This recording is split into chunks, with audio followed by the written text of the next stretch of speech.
Samma Sambuddhassa. Namo tassa bhagavato arahato samma sambuddhassa. Namo tassa bhagavato arahato samma sambuddhassa.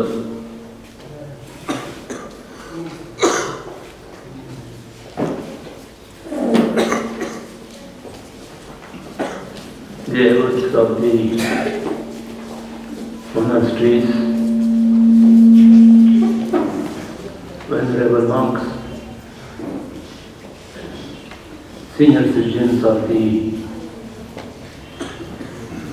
this place, and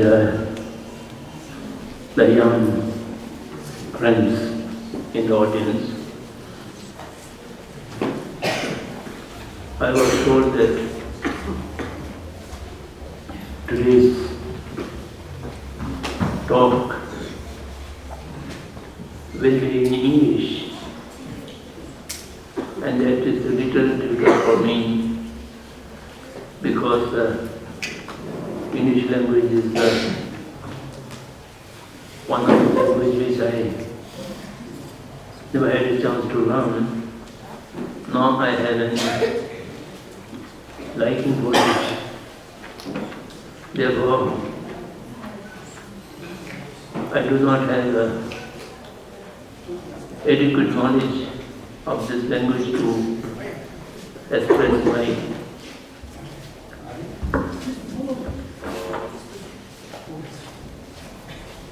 my thoughts appropriately. Nevertheless, I use my broken English occasionally when it becomes necessary or compelled to do so. So, mostly outside of India or southern India, it is more necessary. In the northern part of India, I never felt it's necessary, but sometimes it becomes necessary due to certain conditions among the audience. So I will try to express as well as possible, and if you have any difficult to understand my language, don't hesitate to stop in between and ask for repetition or clarification.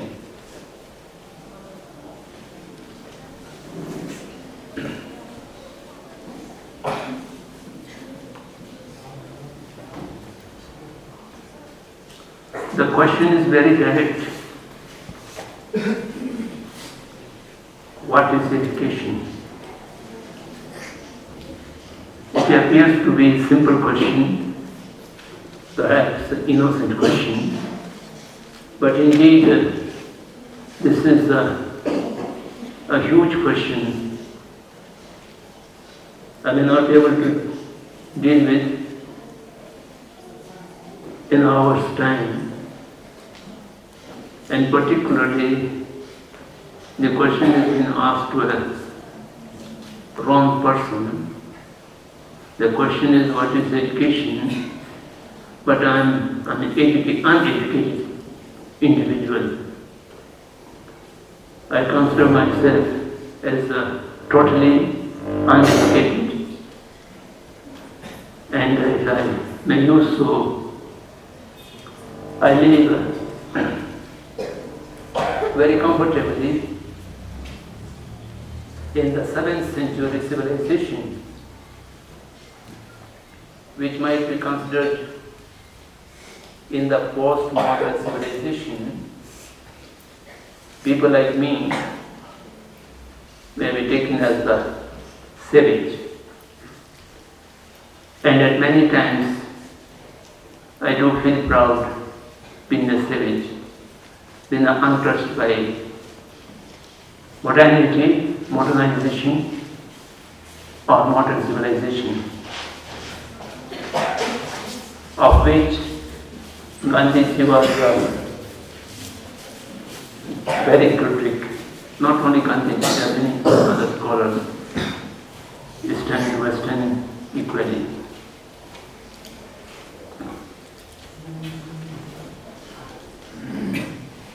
I may tell you a story, an incident happened with me. It was sometime in year 1990s. A huge conference was convened in Varanasi. Gandhi Institute of Studies, all the senior Gandhians were gathered, and it was All Indian Conference on Education. So I was asked to speak something about education. So I directly mentioned to them that I don't know anything about education. If you think that about the shiksha that is compatible with education, then I may say three words: the shila, the samadhi, and the prajna is the shiksha in Indian civilization. So this statement was highlighted by late Dharmapalji, a great historian who lived in Sivagram, and he published it in a journal of the Sivagram. And for about a year, we are indulging in discussion about these matters. And today I was reminded that incident that again I been asked what is education. In order to fulfill the formalities of such gatherings and such talk, I shall have to say something. But in my mind, I always thinking about the shiksha, not the education. The term education has a Latin root which has a quite complicated definition in which I am not able to dwell.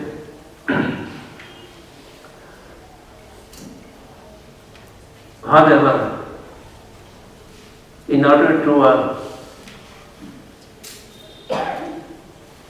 complete today's formalities, I would say what is education? My response to this question would be a statement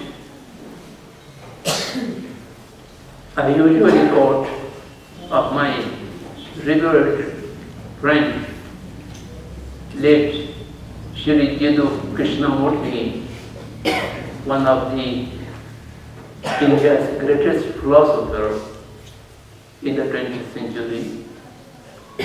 And he used to say, education is awakening of inner human intelligence. Awakening of human intelligence, inner human intelligence, is the education. And if the inner human intelligence can be awaked, the person will flower in goodness automatically, naturally. So this was his conclusion about education, because he talked about a great length on education, because he gives great importance to a process of learning, which in modern terminology may be called as education. So this is a small statement which needs little elaboration, because what is human inner intelligence In his vocabulary, the intelligence he always refers to the prajna.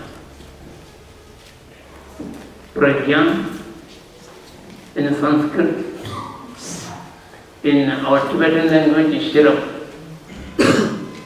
The pra, the perfection or the greatest jnana, the understanding, the knowing or the perception. So prajna is the inner intelligence, and each human individual do have the seed of this intelligence, and through the process of learning, or you may call it through a process of education, you might be able to awake, stimulate and awake that inner intelligence. Once it is awaked, then the person is an awakened person. This explanation, this definition goes very much similar with the Buddhist perception of Buddha. The expression Buddha in ordinary many of the world is awakening, seva. The Buddha awakening, when it's translated into Tibetan language, the Tibetan Vasavas has added one word, ge, then it becomes samje.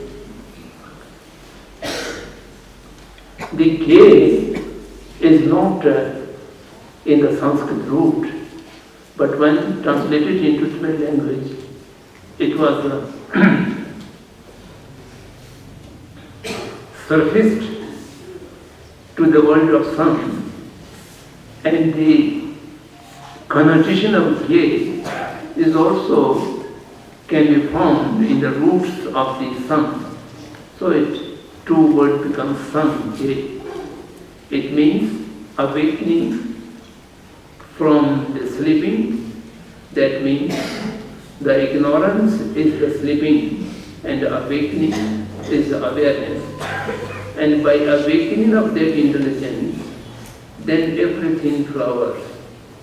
Geva means development, growth or flowering. It is metaphorical word for flowering. So awakening of inner intelligence which lead to the flowering in goodness is like a word samdhe. So that is the ultimate education. Then the learning process ends and the unlearning process begins. That is the sangha. The Buddha is at the level of Milukalam. Until the last stage of the 10th Bhumi, they are still in the Pupilam, means in the learning process. And then learning process come to an end, then it attains into the Milukalam, non-learning stage. So this is how we understand education. Now I will read certain passages from the basic education policy for the Tibetans in exile, which was compiled at decades ago. And this passage is easy to memorize. These passages are easy to memorize and elaborates what I have mentioned, the statement of Jesus Krishnamurti. I will discuss with you three topics from this book. One is the definition of education. The second is the purpose of education. The third is the aim of the education. Many audience might think that what is different between purpose and aim? We make a difference between the purpose and the aim. The purpose is the output of the education, and the aim is the educator's objective in the mind. How the educators carry an objective mind while educating the younger generation. And the purpose of education means what are the utility and what are the output in today's language. In today's language, it is the industrial vocabulary, input and output. So in this way, we do some input in the education, and what is the output that would be in the purpose of education. And the objective of education, the aims of education is what kind of end results are being expected by the educators. So I will slowly read these passages for you, and you might find some interesting or some positive information from these. The first, the meaning of education. Education is to be recognized as a human quality that enables understanding of external objects and phenomena, and that leads to the awakening, maturing, and completion of the potential of the inner consciousness. Inner consciousness is the basis of the intelligence. Second, education is not to be recognized as merely grasping what is heard from the others. What is heard from the others is in our language called Shuddhimai Gyan. Shuddhimai Gyan means Tujung Vishram. A Gyan which is arising out of the hearing, and that understanding is not one's own understanding, that is the borrowed understanding. Education is not to be recognized as merely grasping what is heard from the others. It means what is heard in the classroom by the teacher, and what is heard or what is read from the textbook, so on and so forth. Instead, it is to be recognized as a realization of what is heard through the power of self-confirmation. Through the power of self-confirmation and actualization of what is realized through persistent contemplation. Persistent contemplation, it is thus a process of learning through hearing from others, self-investigation and persistent contemplation. What is heard is to be processed by the contemplation. The Tujung Vishram shall have to convert into Samdhong Rinpoche by one's own contemplation, by one's own investigation. The third, education is to be recognized as a unique inner quality in which the discriminative wisdom and mind-specifying techniques are conjoined into close partnership. It has a very important message here, which we understand. Education is to be recognized as a unique inner quality in which the discriminative wisdom, spiritual wisdom, and mind-specifying,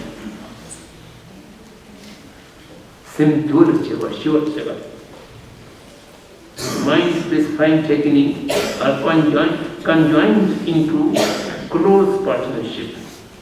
The fourth, education is to be recognized as K, inner technology that transforms the social and personal actions into wholesome deeds. I repeat, education is to be recognized as a key inner technology that transforms social and personal action into wholesome deeds. Fifth, education is not to be recognized as merely as a means of livelihood. This is very important in today's context. Today the entire education system is completely in for one's livelihood. So that is the basic departure from the ancient system by the modernity.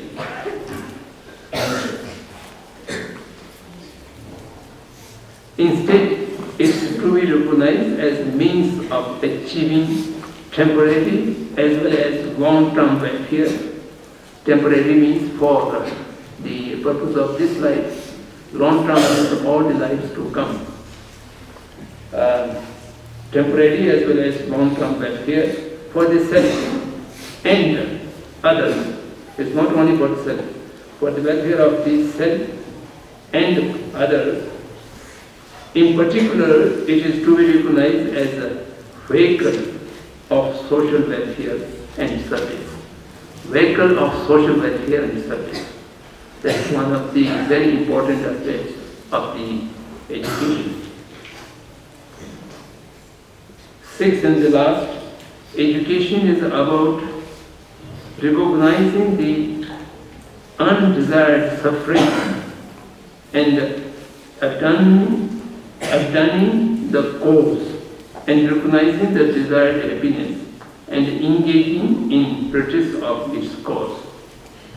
It is thus to be recognized as a means towards engaging in desirable actions and avoiding undesirable actions. All the human beings, not only human beings, all the sentient beings, by nature, dislike suffering and like happiness. But what is the cause of suffering and what is the cause of happiness, majority do not understand. Therefore, the desired happiness is not able to achieve, then the undesired suffering is always come. So the basic purpose of education is the power to discriminate what is the cause of happiness and what is the cause of unhappiness or suffering. The cause of suffering shall have to be discarded and the cause of the happiness shall have to be accumulated. And that discriminating power is a mind which is educated. So this is how we try to understand what is education. Then the second I would like to mention before you is the purpose of education is to awaken and develop the human qualities of wisdom, loving kindness, compassion, and their dependent virtues of right view and conduct, and the art of creativity and innovation. This is one of the purposes. And the second, to refine human perceptions and sensitivities, to refine the human perception and sensitivities, and to initiate independent and valid investigation into phenomenal and ethical spheres. Investigation is so important, thus enabling the accomplishment of personal, national, and universal goals. And the third, to empower people and nation to become self-reliant, that is, without the need of depend on the assistance of or support of others, and to generate patriotic and dedicated persons and other resources for the achieving the cherished goals of a society and a nation. This is little different from what Jiddu Krishnamurti talked about. He never believed that the nationhood, or he never believed different community or society. He always believed the entire community as one community or as one society. But in today's situation, the nations need to be considered. So therefore, one purpose is lastly put for the nation and for the community. It's quite amazing. Krishnamurti was invited by UNESCO in the UN headquarters at US to give a talk. And he started the talk in the UN headquarters saying that nations can never be united and all people are amazing. And the concept of United Nations is a false idea. Once you are not able to eradicate the divisions of nations, how you can unite yourselves? So it was quite correct. But he has the courage to say it in the UN headquarters. Education. This consists of freedom, number one, altruism, number two, upholding the heritage, number three, and innovation, number four. We expect someone is claimed as to be educated, and that person must have these four qualities. First, freedom. Second, altruism. Third, upholding the heritage. And fourth, innovation. So this is the idea of the great person Mahatma Gandhi, and which was crystallized and put in writing by Acharya Vinoba Bhave. And I took this idea from Vinoba Bhave's literature, and with little bit of alteration it is put here. So to explain the three aims or objectives of education, students must be enabled to fully awaken their discriminative faculty of mind to be able to distinguish right from wrong. This would empower them to be competent to make decisions with freedom of thought and action, to be self-reliant in livelihood, that is to live without depending on or exploiting others, thereby ensuring their freedom of livelihood by right means. Right livelihood is very important for a right person. And today in the world, in a very complicated world, to find a right livelihood is immensely difficult. All the livelihood which might appear quite innocent, but they are indeed not a right livelihood.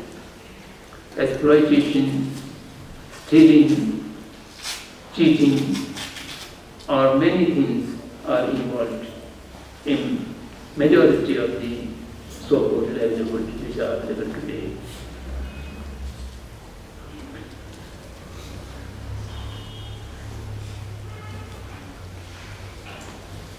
reliant in livelihood, live without depending on others, exploiting others, thereby ensuring their freedom of livelihood by right means, to be able to protect the freedom of the individual and community by non-violence, thereby ensuring the freedom of security. This constitutes the principle of freedom. Unless and until you have complete freedom of conscience, we talk about lot, freedom of conscience, but indeed the freedom of conscience of today are being taken away by so-called modern education. I'll come to that later on. We are not able to differentiate what is education, what is indoctrination, and what is brainwashing. These three are very close. If you are not intelligent enough, not sharp enough, you may not be able to differentiate between these three: education, indoctrination, and brainwashing. Indoctrination and brainwashing take away the basic freedom of consciousness. Freedom of conscience is very difficult to preserve and protect, that we have to understand. Then the second, by embracing other beings as more precious than the self, and sacrificing the self to the service of the welfare of the other persons. The noble spirit of altruism is to be generated and established. This constitutes the principle of altruism.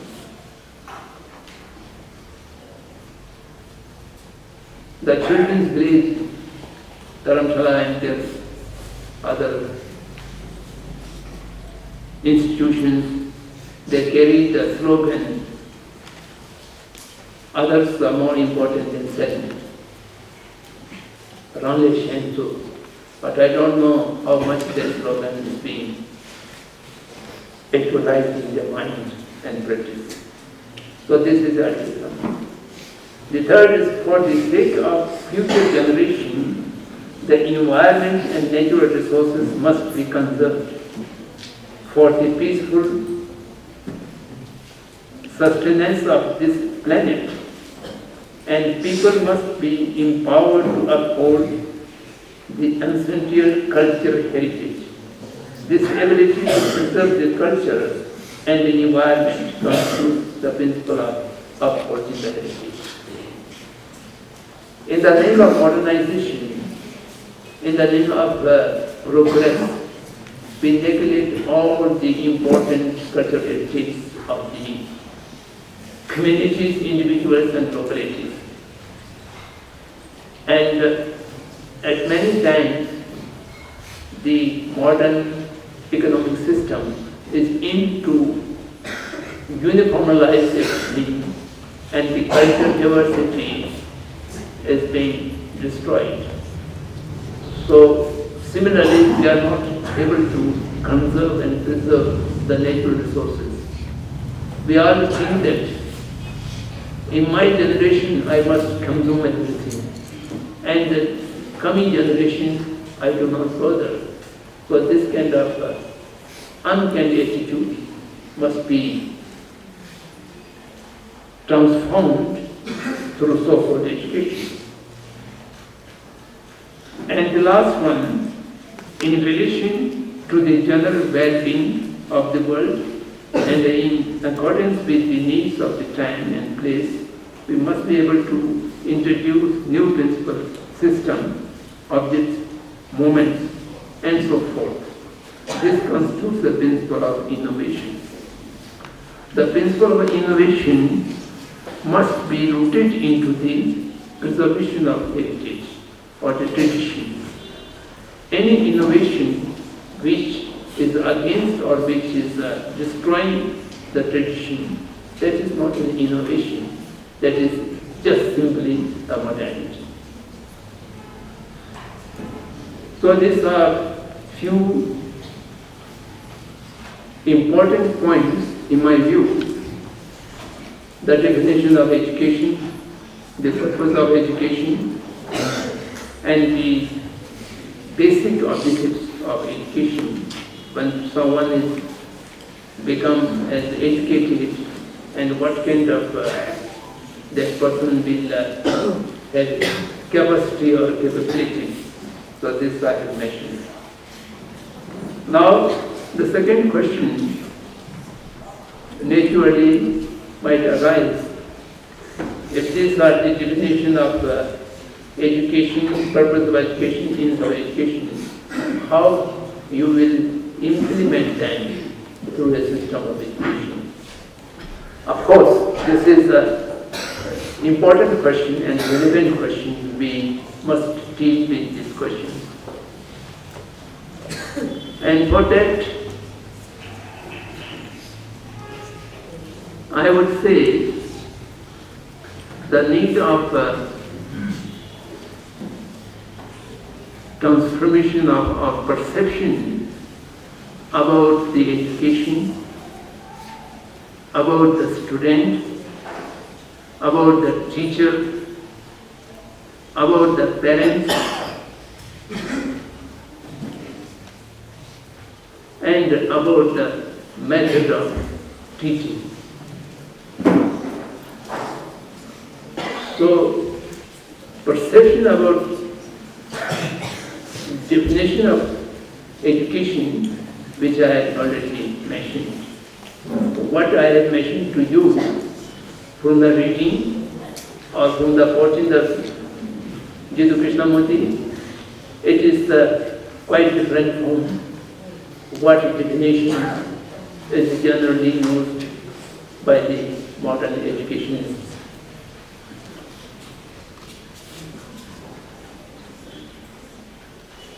And therefore, now I will touch a little bit what is our perception about the student in mainstream, so-called mainstream education system, and what is the perception about teachers, and what is the perception about the method of teaching. These three we shall discuss at first. The perception about the student is very important. I am talking about the perception of children by the parents, by the community, by the establishment, and particularly by the teachers. Unfortunately, today the students are being considered as a source, raw material. This is a kind of violation of basic human right of the student. They are not considered as living potential human individuals which can awaken, which can grow, and which can flower. They are just considered as a resource, raw material. Resource, not a finished resource, but just unfinished. You might remember after independence of India, we used to have a Ministry of Education. Today, the central government doesn't have a Ministry of Education. It is called Ministry of Human Resource Development. The human beings are being considered as a resource and which need to be processed and developed. And the ministry is looking after such work.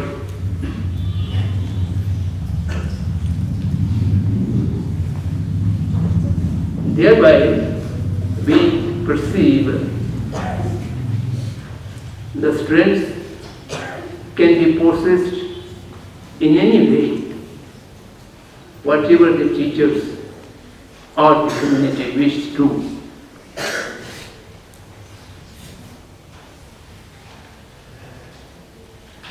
B.Ed course, the teacher training course, they are metaphors. The students are being considered as like clay, and the teachers are considered as like a pot maker. And the clay can be made anything, a small pot or a flower pot or a huge jar, whatever. It is just a clay, and the teacher shall have to do it according to his or her will. That also from the instructions of the multinational companies. By processing the human resource through so-called education, what is the expectation of the finishing material?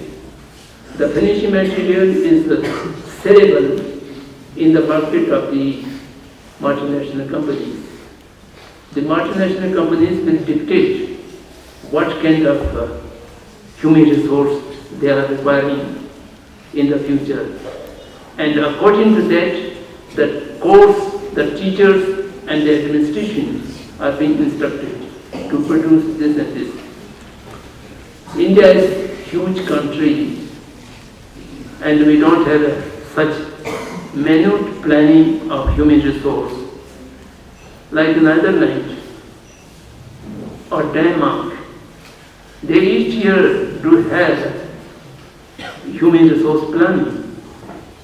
The employers or multinational companies will tell the government, in the coming 5 years we need this number of doctors, this number of engineers, and this number of managerial staff, this number of accountants, and according to that, they manage the number of seats in the universities, how much seats for engineering, how much seats for medical profession, so on and so forth.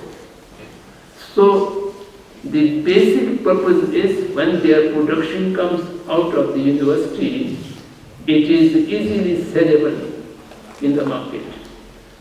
And the efficiency of universities or the quality of education are being evaluated, how much employment is being granted in the campus itself, so on and so forth.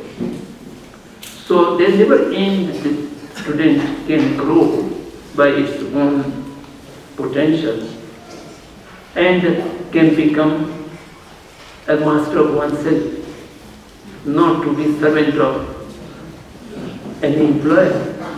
So these are not in their perception, not in their mind.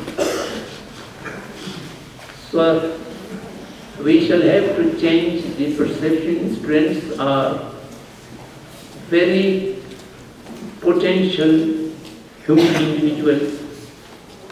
They do have their own unique qualities and possibilities, likings and efficiencies. We need to recognize them and then look for assimilating and assisting to awakening those potentials. So individuals shall have to be considered as unique individuals which do have different kind of potential to grow, potential to awake and potential to flower. So this recognition or this respect to the unique individuals, not to consider the raw material which is to be possessed in any way. So this is the one thing very important. And second, the second important partner to the education is the teaching community. The teachers should be perceived as a co-learner with the student, not in a authoritarian who have complete knowledge and just to instruct the students out of their knowledge.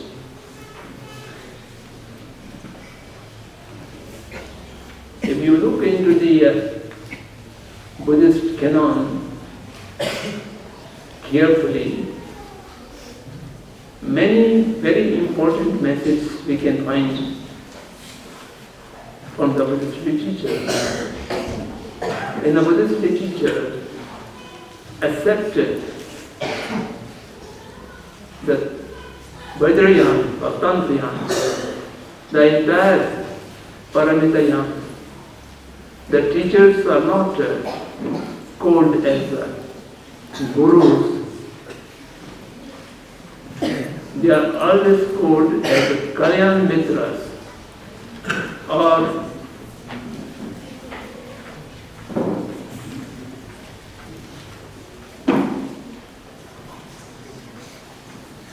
Giveshini or Yungzin.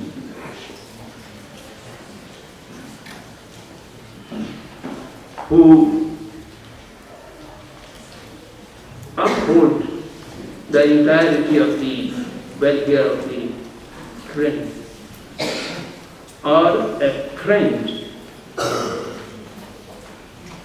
Kalyan means a good, a positive friend to the students, who can do co-learning in the process of education.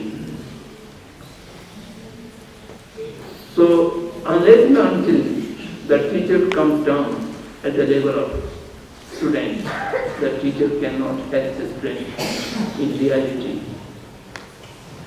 That's why the Buddha never cared for consistency in his teaching. The Buddha's words are a great inconsistency. Sometimes he tells there is the Atma, sometimes he tells there is no Atma, sometimes he tells there is inherent existence, sometimes he tells there is no inherent existence, and they are all contradictory with each other. And why? Because he taught everything in accordance with the capacity and the potential of the listener. Not he taught whatever he knows. So, a teacher to come down at the level of student and do collective learning or helping the learning process of the student at the level of the student, that must be a quality of teacher. And a teacher has three specific responsibilities or functions to be performed to become a teacher. To remove the fear of learning from the mind of students, and to inform the subject accordingly, and stay with the student to remove the difficulties in the process of learning. This is not a new idea.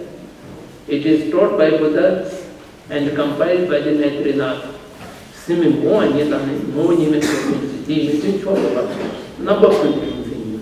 That kind of teacher will always be upholding the entire welfare of the student. So that kind of precision we have to be with the teacher. And the process for learning or the method of teaching, the basic method of teaching which are using in the mainstream education of today is a system of reward and punishment, competition, comparison. and always told that you are the first, you are the second, you are fellow. And the first, second are being honored and giving rewards, and the fellows are being given punishment, so on and so forth. The reward and punishment system is being used for training the animals. If you have to train a dog or a horse, then you have to give something to eat, and then if the animal does good, and if the animal doesn't do the good, you just stick, beating by stick. So this is okay for the animal training, but the human training, the reward and punishment system is basically from the idea of comparison and competition. By this way, an intention of competition is always being encouraged in the mind of students, and thereby the cooperation and collaboration become more and more scarce. As I mentioned yesterday, the modernity has disbalanced, not only disbalanced, destroyed the system of cooperation by introducing the system of competition. And any kind of competition is not good for humanity. Today, the people used to say, they find very beautiful words, free and fair competition. What is freedom in a competition? What is fairness in a competition? It's very difficult to explain. Competition means one to win and the other to lose. And win-win situation, no competition is possible. So this is a deceiving word, free and fair competition. So competition means a discrimination between two individuals. One shall have to win by defeating the other. And by defeating the other, the winner has strengthened ego,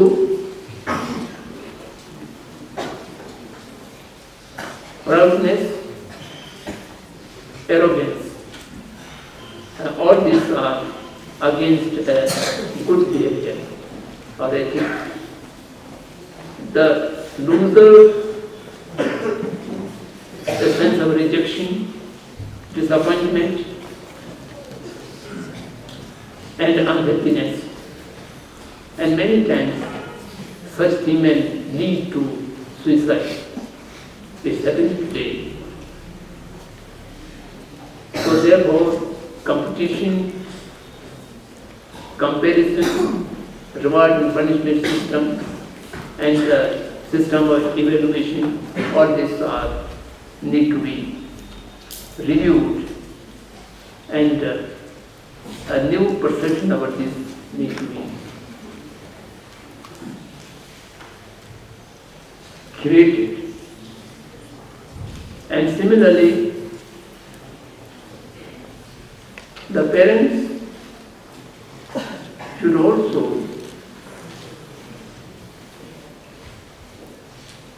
not to push the children for a so-called great success in the field of competition, and putting a lot of pressure on students, and it becomes unbearable when it goes in the classroom. The teacher puts pressure. When it comes to the home, the parents put the pressure. And it goes in the community or society. Everybody asks, how's your result? How much mark you have earned? And so on and so forth. The poor young mind is always being under various kind of pressure which need to be completely removed. Of course, it cannot be in the present system. We are talking in a different realm. It may be impossible or it may be possible.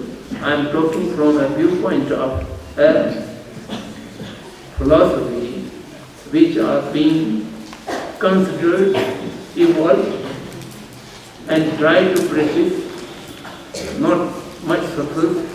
So these are from these realm.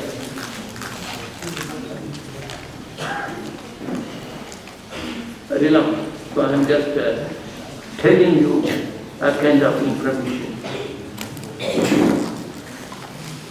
The so-called mainstream education system which is prevailing in the world and also particularly in this country are not the only viable system of education. There are many better alternatives which are conceived and which are preached by many sages here. We should also consider these alternatives if someone wishes to. Recently, I visited Ladakh, and the younger generation, majority of the educated people, educated means from the mainstream education system, are now very much interested to learn what are the alternative systems about education. So, I dialogue with them quite extensively. And today here also, the topic was chosen by someone, what is education. So I thought, I do not have anything to tell you what is education in accordance with the mainstream system of education in which I am an uneducated. What I am telling to you is something different which conceived by Buddha, by Mahatma, by Rabindranath Tagore,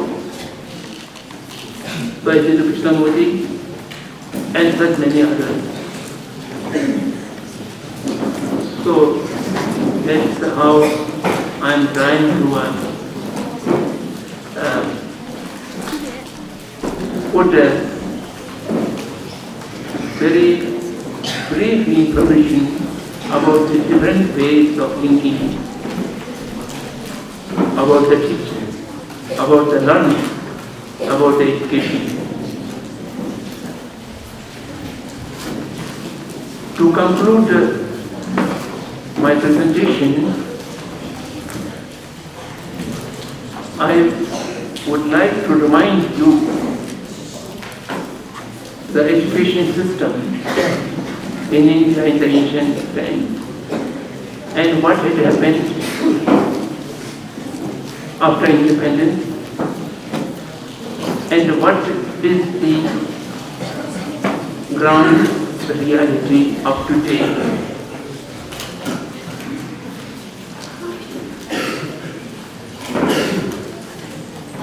We must know the history of India as Indian nationality. It is everyone's first and foremost responsibility to understand our past, our history.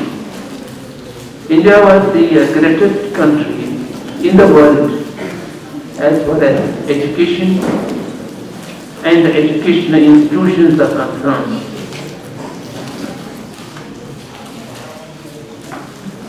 The Western education system, they may go back as much as up to Aristotle or Plato or Socrates, which are 3,000 years, 2,500 years or something like that. Which are the beginners of the Western education system. But they also learn from India. Their source of wisdom was Indian knowledge, Indian Vidya. India has 7,000 years of history with very well developed Vidya, the subjects, the sciences, and as well as the educational institutions. Well-established educational institutions such as Takshila exist more than 4,000 years in the history. After a rising of Buddhism in India, Nalanda, Bikramshila, Udalpuri, Bodhgaya, Sarnath, and many other places, Sankesa, huge education institutions have been established. Not only for the learning of monks alone, but all subjects, secular subjects have been taught. And a community of students are drawn from all over the world. All these are international institutions. And apart from that, each village used to have a very well-established pathshalas. And the pathshalas are being maintained the wise people of the village. And the Indian village community system has a very well-linked society, economically, socially, educationally, spiritually. All are inclusive, localized, and self-reliant. The real spirit of Gandhi's Swaraj used to exist. And these great learning centers of villages, the villagers are mostly Shishit. They are not unshishit or unpad.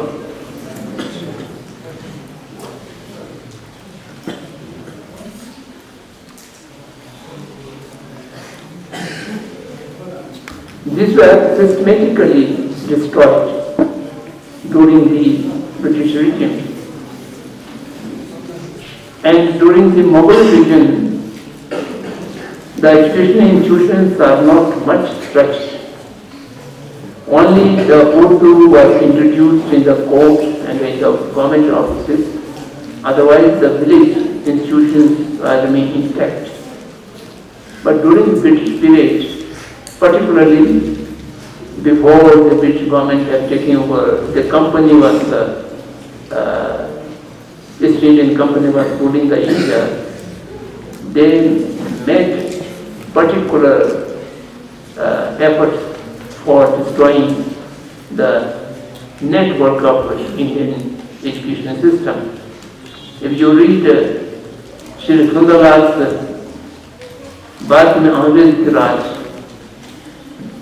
though two thick volumes written by Sundarlal through the instruction of Mahatma, and which gives the story how the British Raj intentionally, systematically dismantled the pervasive education system of India, and which later on transformed the English education system after the Macaulay's education policy, which you might be aware. And another book, very important book, written by late Dhammaparji, The Beautiful Tree. The Beautiful Tree is the title of the book, which gives account of the ancient Indian educational system as well as educational institutions, not centralized and available in each village and each corner of the country, and how this sustains the people of India's educational need, moral need, spiritual need. So this is very important we should know. in order to perpetuate the British Raj to India, Macaulay had thought very in-depth and prepared an education policy, Macaulay policy, which is called. If someone is interested, you should read the minutes of the Macaulay Committee, and in which the Indian knowledge system are being treated as so contemplative and very amazing thing. And then the English education system was introduced. And in that minute, they are very clearly mentioned that we must create a class of people whose body color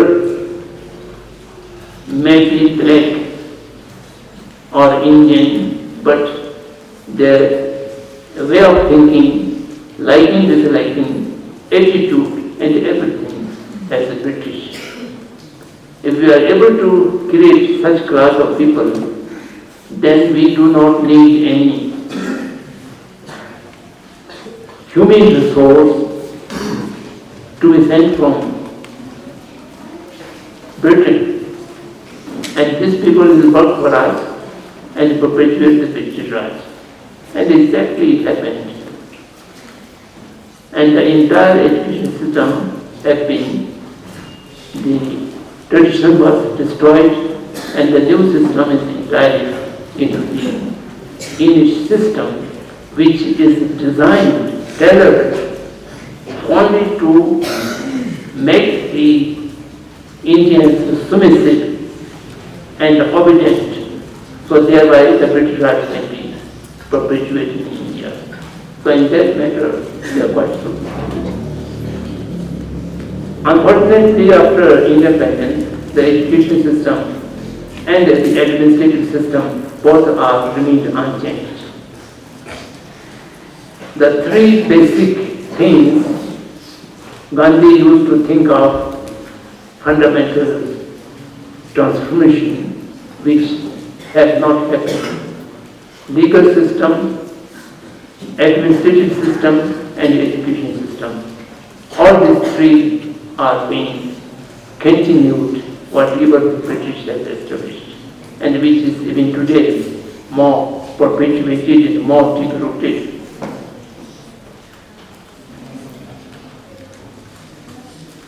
Someone has asked Gandhiji, what is the difference between Jawaharlal and you? Gandhi says, there is no difference. We are all colleagues and we are working for the nation. No, there is some difference. Gandhi says, no, there is not. He insists to ask Gandhi. Then Gandhi hesitantly said, yes, there is a little difference between us. And then he asked, what is that? Gandhi told, मैं चाहता हूँ कि अंग्रेज ये यहाँ से चले जाए, बेशक अंग्रेज यहाँ रह जाए। जवाहरलाल चाहते हैं कि अंग्रेज यहाँ से चले जाए और अंग्रेज ये यहाँ रह जाए। ये हमारा फर्क है। So this is basic difference between Gandhi and Jawaharlal. Jawaharlal being educated in the West as a great lineage. Then unfortunately, after the independence, Gandhi passed away and Gandhi's system of education can never take root. And the government of India set up the first Radhakrishnan Commission.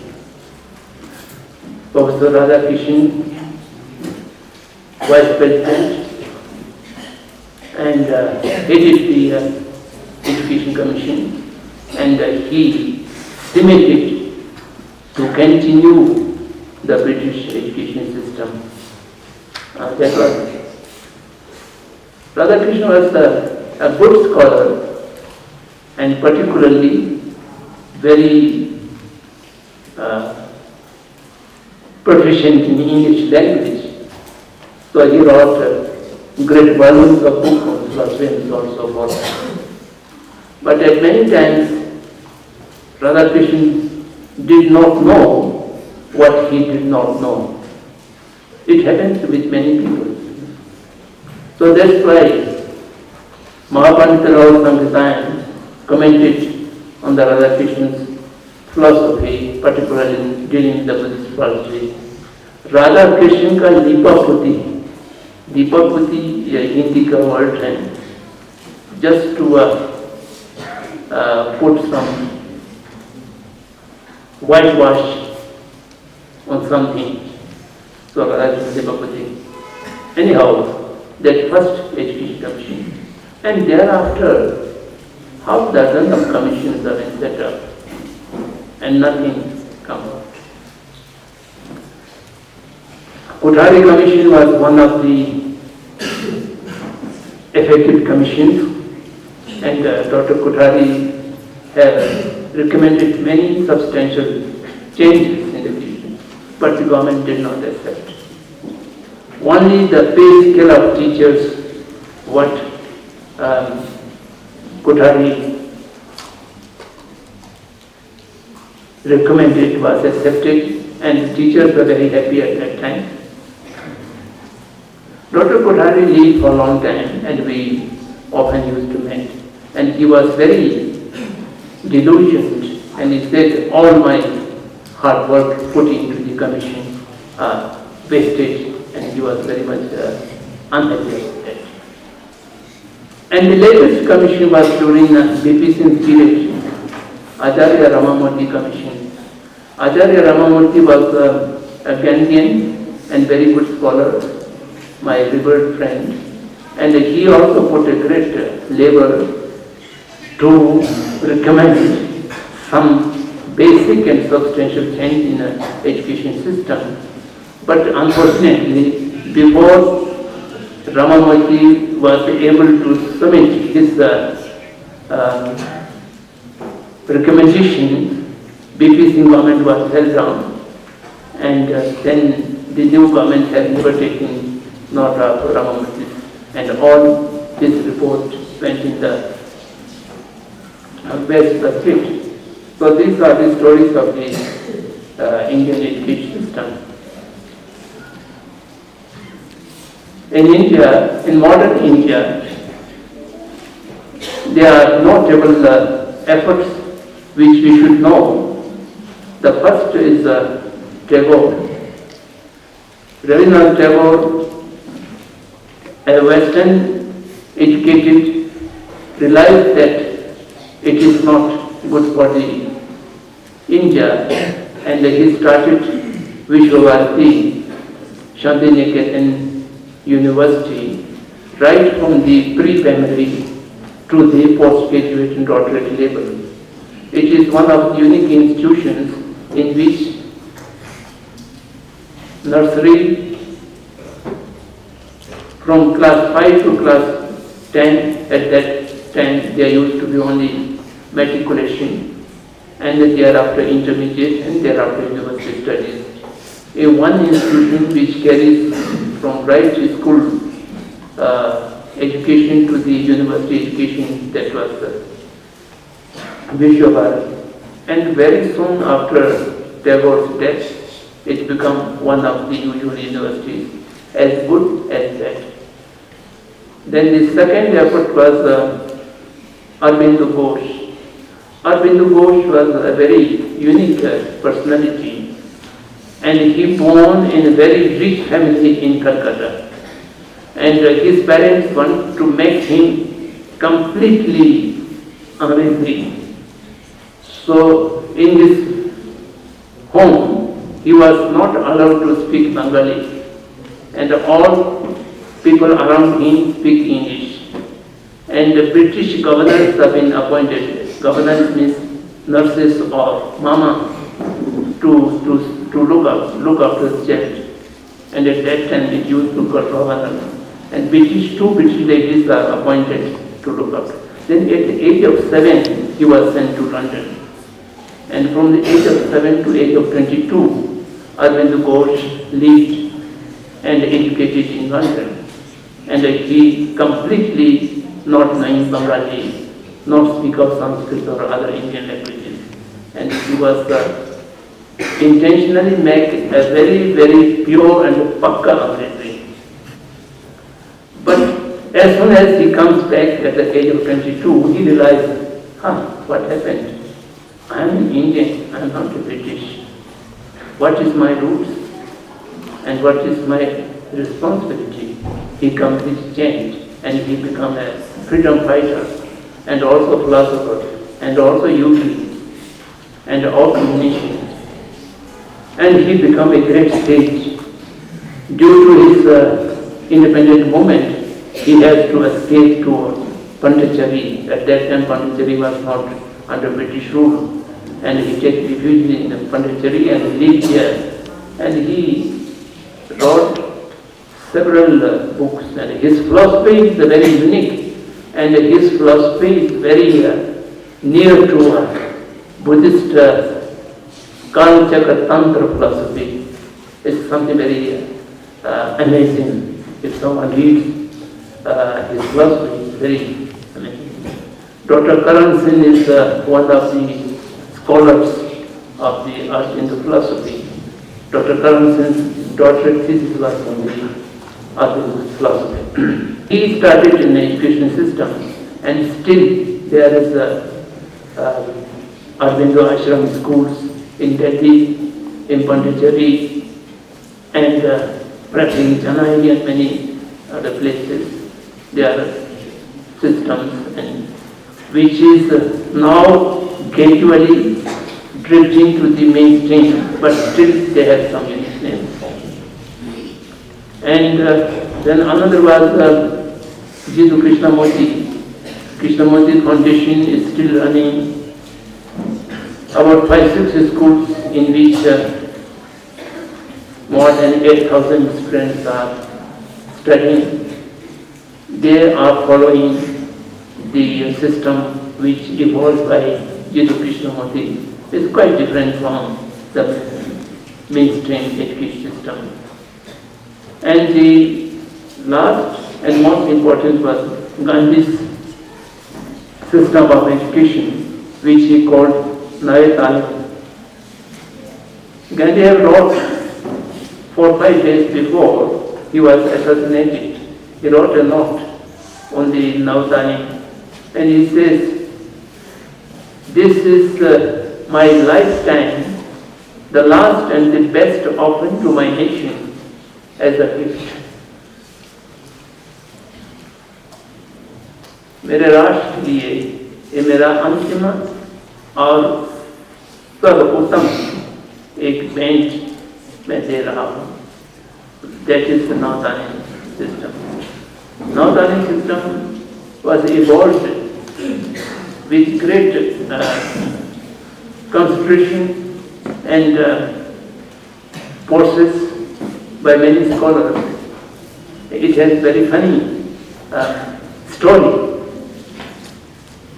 Mahadevan Desai used to be as a personal secretary to Gandhi for a long time. And Mahadevan Desai's son, Narayan Desai, he passed away last year.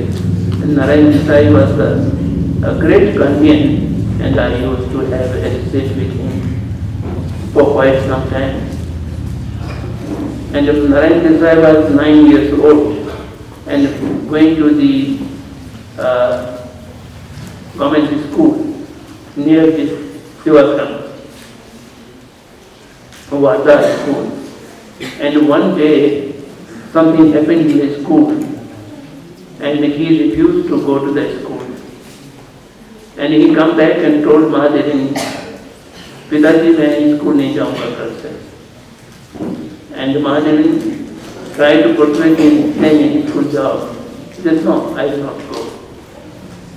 अच्छा, तो बापू को तो बताना पड़ेगा. हाँ, बापू को आप बता दीजिए. नहीं, तुम लिख दो, मैं बापू को ले जाऊंगा कल. Then Narayan Desai wrote a small letter, "बापू, मैं स्कूल नहीं जाऊंगा." So he gave it to Mahatma and asked Mahatma to persuade Narayan to go to school. So Mahatma looked to the letter and just wrote by his pen, Shabash, and it was sent back. Then Mahadevi was amazed and asked Gandhi, आपने शाबाश लिख दिया है, आप ये school नहीं जाएंगे तो ये आम पर रह जाएंगे. तो Gandhi's comment was that आम पर कहाँ रहेगा, जो शिक्षा ये दे रहे हैं तो अक्षर ज्ञान है, ज्ञान of letter, अक्षर ज्ञान, not in education. And his refusing to going to school has a reason we have to discuss. Then the next day he was called to the Mahatma and Mahatma discussed why he is unwilling to go to school, and he told Mahatma what things are happening in the school, and Mahatma was convinced, and then Mahatma visited Shantiniketan and asked Rabindranath Tagore to give him some educationist to evolve a new education system. And there was a Sri Lankan scholar, Arya Nayakam. Arya Nayakam was working for Rabindranath Tagore in the Shantiniketan, and Rabindranath Tagore offered Arya Nayakam to go with Gandhiji to the Sevagram, and then Arya Nayakam was the first person sit with Gandhiji to evolve the Navsari system. And later on he was joined by Asha Devi, his wife, Indian lady, and then Dr. Zakir Hussain. Dr. Zakir Hussain was the main person to evolve the Gandhi education system of Navsari. So how it has been evolved, and now in India there are only 15-20 schools running on this basis, and which are still not very known to anyone. So this is our present situation. So we are still very much obedient to the Lord Makali, and whatever he taught, we are faithfully carrying out, and we never think what is wrong in this education system, and we never consider is there any alternatives, or the alternatives are necessary. These are not being considered by any policy maker, nor by any teaching community. Now there is a Acharya school in the Sarvodaya Samaj, and now Acharya school is also almost at the verge of disappearing, and the members of the Acharya school are largely 80 plus. So I think after a few years it will also disappear. So we will carry the English education forever. This seems to be to us if we are not able to awake in time. So this much I wanted to mention at this time, and I take little more time than what I was planning. So whatever the remaining time is left, I welcome any comments or questions